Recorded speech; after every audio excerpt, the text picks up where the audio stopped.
Bismillahirrahmanirrahim. Assalamualaikum warahmatullahi wabarakatuh. Mari kita kembali belajar kitab Sirah Nabawiyah.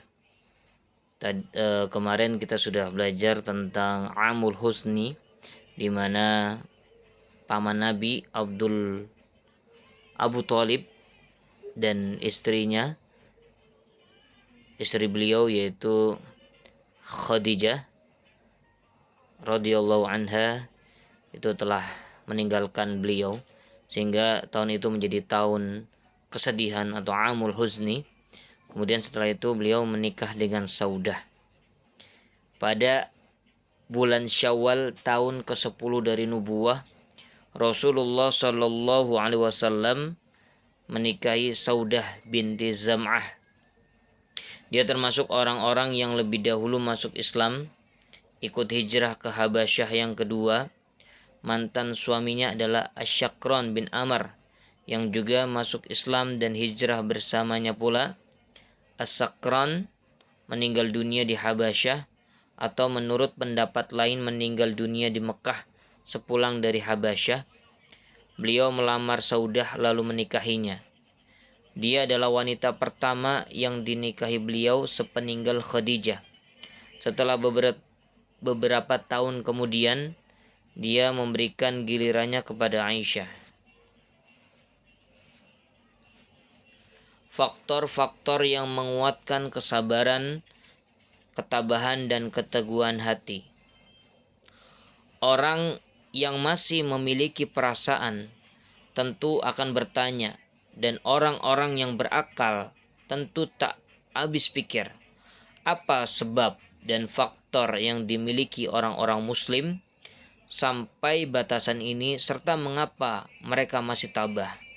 Bagaimana mungkin mereka bisa bersabar menghadapi berbagai macam tekanan yang bisa membuat kulit merinding dan hati bergetar hanya dengan mendengarkan saja. Karena pertanyaan-pertanyaan yang mengusik hati inilah, kami perlu mengisyaratkan secara ringkas beberapa faktor dan sebab tersebut. Yang pertama adalah iman kepada Allah Subhanahu wa taala. Sebab yang paling pokok adalah iman kepada Allah semata dan mengetahuinya dengan sebenar-benarnya pengetahuan. Iman yang mantap disertai keteguhan hati bisa disejajarkan dengan sebuah gunung yang tidak bisa diusik. Orang memiliki iman yang kuat dan keyakinan yang mantap seperti ini, melihat kesulitan dunia seperti apapun beratnya dan banyaknya, tak ubahnya riak-riak buih di atas aliran sedikit air yang akan menjebol bendungan yang amat kokoh. Dia tidak ambil peduli terhadap kesulitan itu, karena dia telah mendapatkan manisnya iman dan kegembiraan keyakinan. Firman Allah Subhanahu wa taala, "Fa az-zabadu fayadhhabu jufaa'a wa amma ma yanfa'un nasa fayamkuthu fil ard." Adapun buih itu akan hilang sebagai sesuatu yang tak ada harganya. Adapun yang memberi manfaat kepada manusia, maka ia tetap di bumi. Ar-Ra'd ayat 17. Dari faktor ini saja sudah meragamkan faktor-faktor lain yang sekaligus menguatkan kesabaran dan ketabahan tersebut. 2. Sosok pemimpin yang bisa menyatukan hati manusia. Nabi Muhammad Sallallahu Alaihi Wasallam adalah seorang pemimpin dan komandan tertinggi bagi umat Islam, bahkan bagi semua manusia. Beliau memiliki perawakan badan yang bagus, jiwa yang sempurna, akhlak yang mulia, ciri-ciri yang menawan, sifat-sifat yang terhormat, yang mampu menawan hati dan membuat jiwa manusia tunduk kepada beliau. Perawakan dan penampilan beliau benar-benar sempurna. Tak seorang pun yang menyamainya. Ditambah lagi dengan kemuliaan, kecerdasan, kebaikan, keutamaan, amanah, kejujuran, dan segala hal yang baik ada pada diri beliau. Musuh pun mengakui hal ini, terlebih lagi rekan-rekan dan orang-orang yang mencintai beliau. tidak ada satu kata pun yang dinyatakan seseorang kecuali pasti mengakui kebenaran semua ini.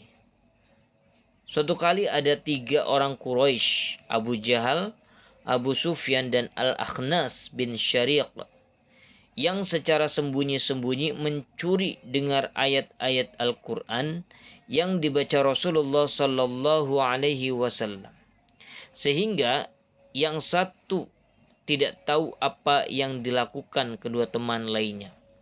Tetapi kemudian perbuatan mereka itu terbongkar. Salah seorang di antara mereka bertanya kepada Abu Jahal, "Apa pendapatmu tentang apa yang engkau dengar dari Muhammad?" "Apa yang ku dengar? Kami dan Bani Abdi Manaf saling bersaing untuk merebut simpati. Mereka memberi makan dan kami pun berbuat hal yang sama. Mereka membawa barang dan kami pun berbuat hal yang sama. Mereka memberi orang lain dan kami pun berbuat hal yang sama. Sehingga tatkala kami saling membagi hasil dalam kafilah dagang dan kami tak ubahnya kuda-kuda yang digadaikan, mereka berkata, kami mempunyai seorang nabi yang mendapat wahyu dari langit. Lalu kapan kita bisa menyadari hal ini?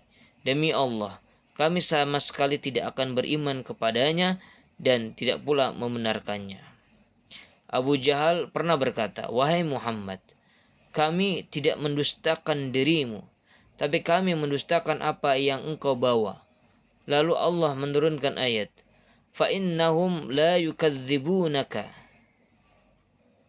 walakinna adh-dhalimina biayatillahi yajhadun." Mereka sebenarnya bukan mendustakan kamu, akan tetapi orang-orang yang zalim itu mengingkari ayat-ayat Allah. Al-An'am ayat 33. Suatu hari beliau disakiti orang-orang kafir sebanyak 3 kali. Pada kali ketiga beliau bersabda, "Wahai semua orang Quraisy, aku datang kepada kalian membawa korban." Kata-kata beliau ini mengiang-ngiang di benak mereka, sehingga orang yang sangat terpengaruh sabda beliau ini benar-benar berupaya mencari cara yang paling baik untuk menghibur dirinya. Tatkala mereka melontarkan isi perut binatang yang sudah disembelih kepada beliau selagi sujud, maka beliau mendoakan kecelakaan bagi mereka. Tawa mereka langsung terhenti dan dibayangi perasaan takut dan gelisah, dengan disertai keyakinan bahwa mereka pasti akan binasa. Beliau juga pernah mendoakan kecelakaan bagi Utbah bin Abi Lahab. Dia tetap merasa yakin akan tertimpa kecelakaan seperti doa beliau. Maka tatkala dia melihat singa selagi pergi ke Syam, dia berkata, "Demi Allah, singa itu pasti akan mencaplokku. Sementara Muhammad ada di Mekah." Benar saja, singa itu tidak memangsa orang lain dan justru hanya memangsa dirinya. Ubay bin Khalaf pernah mengancam akan membunuh beliau. Namun beliau bersabda, "Akulah yang akan membunuhmu insya-Allah." Tatkala beliau menggoreskan senjata di leher Ubay pada waktu perang Uhud dan hanya berupa goresan yang kecil saja, maka Ubay berkata, "Waktu di Mekah dulu dia pernah berkata padaku, akulah yang akan membunuhmu. Demi Allah, andaikan saja dia meludahiku, tentu ludahnya sudah bisa membunuhku." Sa'ad bin Mu'adz pernah berkata kepada Umayyah bin Khalaf saat masih di Mekah, "Aku mendengar Rasulullah Sallallahu Alaihi Wasallam bersabda, sesungguhnya orang-orang Muslim akan menyerangmu." Dia langsung tercengang dan kaget mendengarnya dan bersumpah tidak akan keluar dari Mekah. Tatkala Abu Jahal mengajaknya pergi saat perang Badar, dia membeli seekor unta paling bagus di Mekah yang memungkinkan dapat digunakan untuk melarikan diri jika diperlukan. "Wahai Abu Sufyan," kata istrinya, "apakah engkau sudah lupa apa yang pernah dikatakan saudaramu dari Yastrib?" "Tidak." "Demi Allah, aku akan menjaga jarak dengan mereka," katanya. Begitulah keadaan musuh beliau yang tidak mampu menguasai diri karena pengaruh sabda beliau. Sedangkan para sahabat dan rekan-rekan beliau, menempatkan beliau di dalam ruh dan jiwanya. Cinta tulus tercurah kepada beliau, layaknya air yang tercurah ke dataran rendah. Jiwa mereka tertarik kepada beliau, seperti besi yang ditarik magnet. Di antara pengaruh cinta yang tulus ini, mereka tidak ambil peduli sekalipun leher harus putus, kuku dicopot secara paksa, ataupun kaki terkena duri. Suatu hari saat masih di Mekah, Abu Bakar pernah diinjak-injak orang-orang Quraisy. Belum cukup sampai di sini, Utbah bin Rabi'ah menghampirinya lalu memukulnya dengan terompah yang tebal di bagian wajahnya. Setelah itu dia melompat tepat ke arah perutnya, hingga dia tidak bisa melihat ujung hidungnya sendiri. Kemudian orang-orang dari Bani Taim menyembunyikannya dan menyelubungi kain, lalu memasukkannya ke dalam rumah salah seorang di antara mereka. Mereka yakin tak seberapa lama kemudian Abu Bakar akan meninggal. Apa yang terjadi pada diri Rasulullah? Tanya Abu Bakar setelah sore hari. Mereka membicarakan keadaan Abu Bakar dan mencelanya. Akhirnya mereka beranjak pergi dan menemui ibunya, Ummul Khair, dan berkata kepadanya, "Periksalah dia, dan ada baiknya jika engkau memberinya makan atau minum." Tatkala Ummul Khair tinggal berdua dengan Abu Bakar, dia mendesaknya untuk makan. Namun Abu Bakar menolaknya dan bertanya, apa yang terjadi pada diri Rasulullah SAW? Kalau begitu, ibu harus pergi menemui Ummu Jamil binti Al-Khattab. Tanyakan kepadanya. Ummul Khair pergi menemui Ummu Jamil, lalu bertanya kepadanya, sesungguhnya Abu Bakar bertanya tentangmu, tentang Muhammad bin Abdullah. Ummu Jamil menjawab, aku tidak tahu di mana Abu Bakar dan Muhammad bin Abdullah berada. Jika engkau mengizinkan aku pergi bersamamu menemui anakmu, maka aku siap untuk pergi. Baiklah, jawab Ummul Khair. Maka Ummu Jamil pergi bersamanya untuk menemui Abu Bakar yang tergeletak tak berdaya. Ummu Jamil mendekat dan tak kuasa untuk tidak menjerit karena kaget melihat keadaannya. Dia berkata, demi Allah, seperti inikah yang dilakukan orang-orang fasik dan kafir terhadap dirimu? Aku benar-benar berharap agar Allah membalaskan terhadap mereka. Apa yang terjadi pada diri Rasulullah Sallallahu Alaihi Wasallam?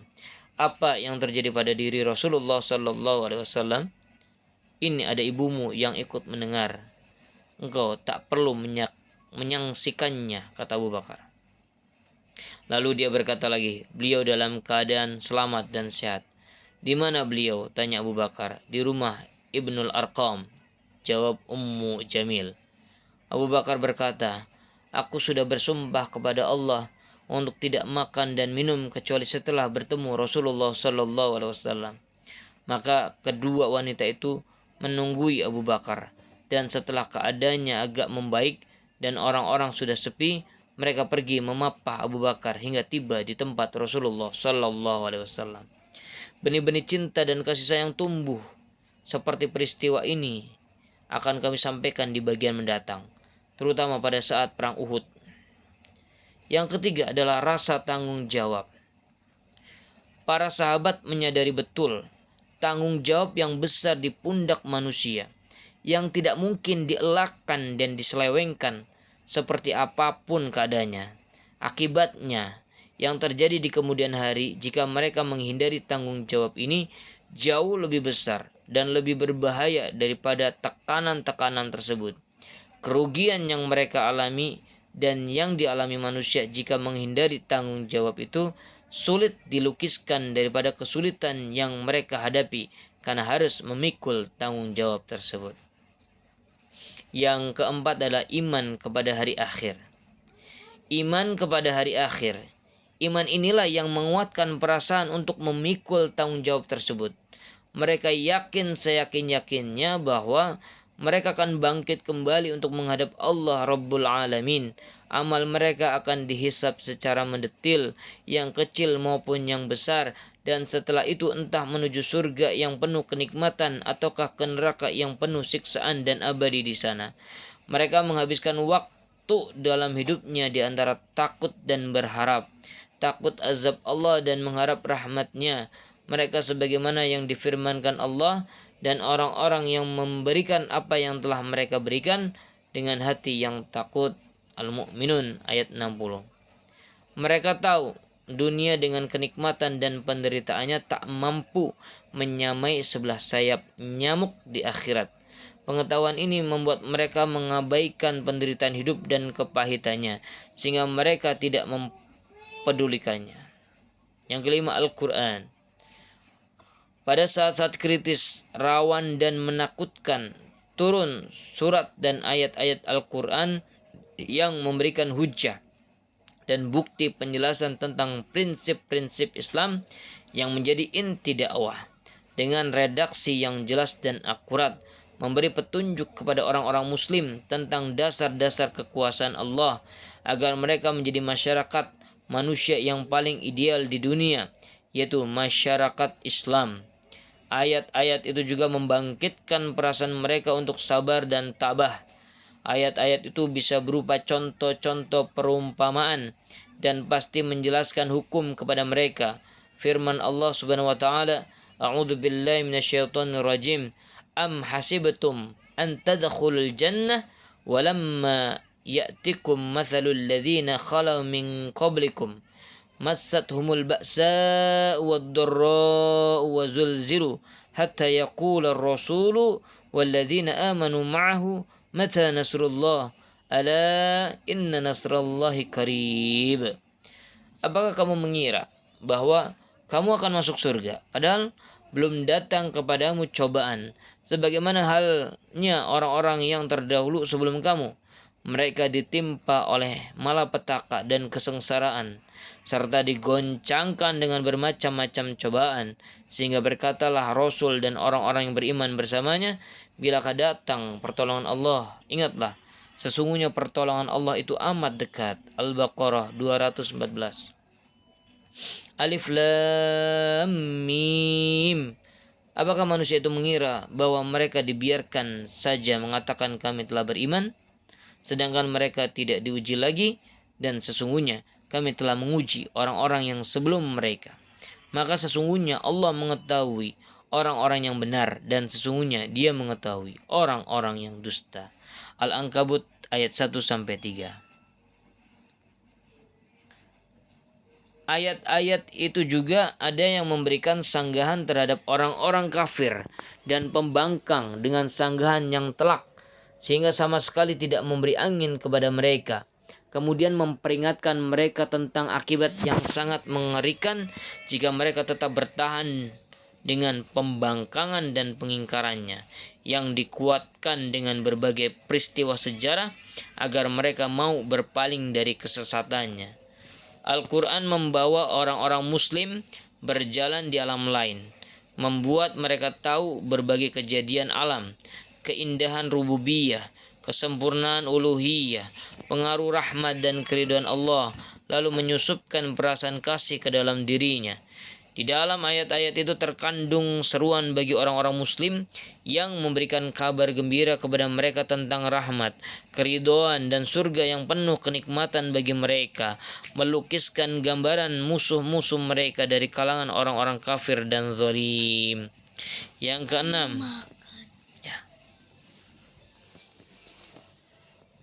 kabar gembira tentang datangnya keberhasilan. Sejak semula orang-orang muslim sudah menyadari bahwa mereka akan mendapatkan kesulitan dan tekanan.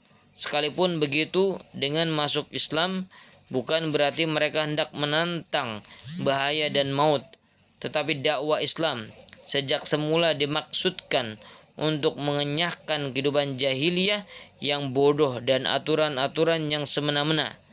Tujuan lain yang fundamental dari dakwah Islam ialah menyebarkan pengaruh di bumi dan menguasai sektor politik dalam kehidupan dunia untuk menuntun manusia dan masyarakat kepada keridhaan Allah dan mengeluarkan mereka dari penyembahan terhadap hamba kepada penyembahan terhadap Allah. Al-Quran turun dengan membawa kabar gembira ini, kadang diungkapkan secara gamblang dan kadang diungkapkan menggunakan kiasan, pada saat-saat yang genting dan krisis, sehingga bumi ini terasa sempit bagi orang-orang Muslim, membuat leher mereka terasa tercekik dan hidup mereka seperti tak akan berlanjut lagi. Turun ayat-ayat yang menjelaskan perjalanan hidup para nabi terdahulu di tengah kaumnya yang diingkari dan didustakan. Kandungan ayat-ayat itu berisi berbagai keadaan yang tak berbeda jauh dengan keadaan orang-orang Muslim di Mekkah dan orang-orang kafir. Kemudian ayat-ayat itu juga menyebutkan kesudahannya, berupa kehancuran orang-orang kafir dan zalim. Sedangkan hamba-hamba Allah berhak mewarisi dunia dan seisinya. Kisah-kisah ini merupakan isyarat yang sangat jelas tentang kegagalan penduduk Mekkah yang kafir di kemudian hari, keberhasilan orang-orang Muslim, dan kesuksesan dakwah Islam. Pada saat-saat itulah turun ayat-ayat yang menegaskan kabar gembira kemenangan orang-orang Muslim. Firman-Nya, A'udzu billahi minasyaitonir rajim. Walaqad sabaqat kalimatuna li'ibadinal mursalin. Innahum lahumul mansurun wa inna jundana lahumul ghalibun. فتول عنهم حتى حين وأبصرهم فسوف يبصرون أفبعذابنا يستعجلون فإذا نزل بساحتهم فساء صباح المنذرين. Dan sesungguhnya telah tetap janji kami kepada hamba-hamba kami yang menjadi rasul, yaitu sesungguhnya mereka itulah yang pasti mendapat pertolongan, dan sesungguhnya antara kami itulah yang pasti menang. Sesungguhnya tentara kami itulah yang pasti menang. Maka berpalinglah kamu Muhammad dari mereka sampai suatu masa, dan terangkanlah kepada mereka, maka kelak mereka akan melihat azab itu. Maka apakah mereka meminta supaya siksa kami disegerakan? Maka apabila siksaan itu turun di halaman mereka, maka amat buruklah pagi hari yang dialami orang-orang yang diperingatkan itu. As-Saffat 171 sampai 177. Golongan itu pasti akan dikalahkan dan mereka akan mundur ke belakang. Al-Qamar 45. Suatu tentara yang besar berada di sana dari golongan-golongan yang berserikat pasti akan dikalahkan. Shot ayat 11. Turun pula ayat-ayat tentang orang-orang Muslim yang hijrah ke Habasyah dan orang-orang yang berhijrah karena Allah.